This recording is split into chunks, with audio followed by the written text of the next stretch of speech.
Hey there, folks. How's it going? And welcome back to Rogue Reviews with your host, the one, the only, your favorite red haired, silver tongued devil with a heart of gold and a chip on both shoulders, Alex Young. You missed that handsome face, didn't you?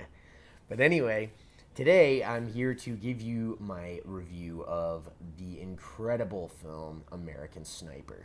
Now, first of all, before I get into the meat potatoes of this son of a bee sting, I just want to give a quick little disclaimer that for those of you who have not seen the film or feel the need to enforce your own political agenda onto it and project your own insecurities or opinions or however you might, view the world onto the film itself, I think you might be missing a very valid point in the sense that I am here to review the film as a film, not use it as a tool to kind of further my own vendetta about the way, people should see the world or, the impact on geopolitical relations. And, I'm not here to give you the dish or the inside scoop on the war in Iraq. I'm here to talk about a movie.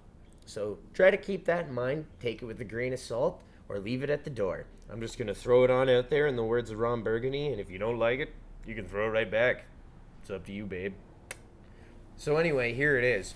Personally, I thought this was an incredible movie in the sense that I thought it portrayed violence in an incredibly realistic way, which I thought was very responsible of the filmmakers because, basically, the movie is, as the tagline states right on the poster, about the most lethal American sniper in U.S. history, Chris Kyle, who did 4 tours in Iraq and Afghanistan over like the course of the post 9/11 world that America thrives in, and basically went overseas to help fight Al Qaeda, and essentially right off the bat, after you see this guy clip the first couple of people right in the very beginning of the film, you're basically shaking hands with the devil right off the hop. And this guy is there to show no mercy. He is not there to take any prisoners. He is there to basically kill anyone that's trying to kill U.S. troops. And that's essentially his position. He's there to, ensure that they come home alive, basically. And I'll tell you right off the bat, he kills women, he kills children, he kills terrorists, he kills all kinds of people. And so instantly, to me, that set the tone for the film in the sense that it was more geared towards empathy than sympathy. You're not there to feel bad for this guy. You're just there to understand his world as he sees it. And to me, that put it in a kind of non-judgmental light in the sense that you're looking at it more objectively than subjectively, in the sense that you're there as like an omnipotent observer, and you kind of get, which creates a space for you to kind of sit back and create your own opinions. And unlike most war films, I thought that's what made it very much more thought-provoking.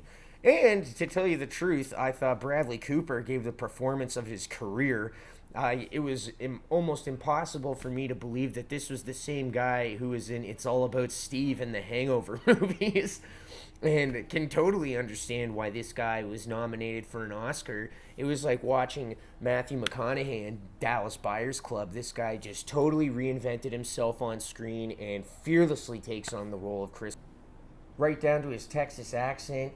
And he just never lets up from there. You see the full transformation this guy goes to, from being just like a rodeo king back in Texas to being like a Navy SEAL. And it turns out they train these guys to be hardcore killing machines and not tree huggers. So if you're wondering why he's a bit of a weird guy, it's because maybe he kills people for a living. And not only is it government sanctioned, but it's approved and encouraged, and he's seen as a hero. But that's also what kind of trips him out, because I thought it was very interesting how you see the juxtaposition of his life at home with his wife and kids as well, which is what I thought made American Sniper much more well-rounded as a film, because you not only see this guy as a soldier, you see him as a father, you see him as a husband, you see him as a brother and a son, and you see him as a civilian, and or trying to be anyway, and how he copes with that psychologically. And again, like, I don't think it makes you feel sympathy for the guy. I think it makes you get a real understanding of how much war really psychologically impacts everyone involved, including the victors, which this guy supposedly was, because he was one of the good guys that were winning the war against terrorism. And meanwhile, his life's falling apart. And I thought Sienna Miller, who plays his wife, did an incredible job as well, and played the perfect foil to Chris Kyle's character, in the sense that she reminded the audience that, you know, this is a story about human beings, not just about soldiers, because she's there to kind of bring a lot more balance to the film and a lot more emotional dynamics to it as well.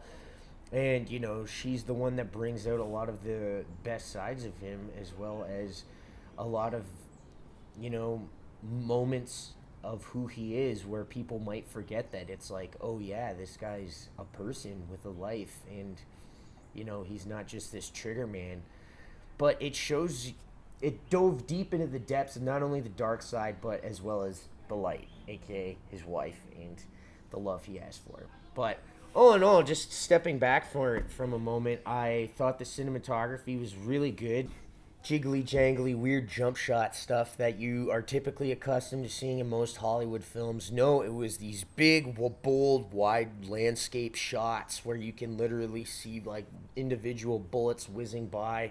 And this film did a great job of not making violence stylized and not making war look awesome or glorious or cool. It showed the real brutal, savage, dark heart of what war really is, how it truly tears people apart. And honestly, as a director, I think this is like the best Clint Eastwood movie he's done in a decade or so, since Million Dollar Baby or Mystic River. And all in all, like, to me, it's no real reason, like, there's no real reason why I see so many people objecting to this movie just because of their own personal opinions, when a lot of people haven't seen it. Sure, the real life Chris Kyle might be different than the movie version of Chris Kyle, but it's a movie. It's not a documentary, and it turns out you don't go to Hollywood for a history lesson, folks. Look no further than arguably any other movie based on a true story. Nobody got their butt in a crack over it when they did it with Goodfellas, Casino, Wolf of Wall Street, or any other film based on a true story, American Hustle and what have you. So I don't see why this is any different, but, you know, all in all, I definitely think it's worth checking out, just not only, as I mentioned, for the direction, the writing, the acting, and the cinematography. But all in all, that'll about do it for me on this edition of Rogue Review, folks. So share what you think of the film. And, you know, feel free to hit me up with a comment on my channel here or on my Twitter at the Alex R. Young. And in the meantime, don't forget to subscribe, like, and share, and pop in a request for any other movie you might like to see me review. In the meantime, look out for them Oscars coming up, kiddos, and I'll have you a nice big fatty review of that too. I'll talk to you soon. See you on the flip side, folks. And thank you once again for tuning in to Rogue Reviews.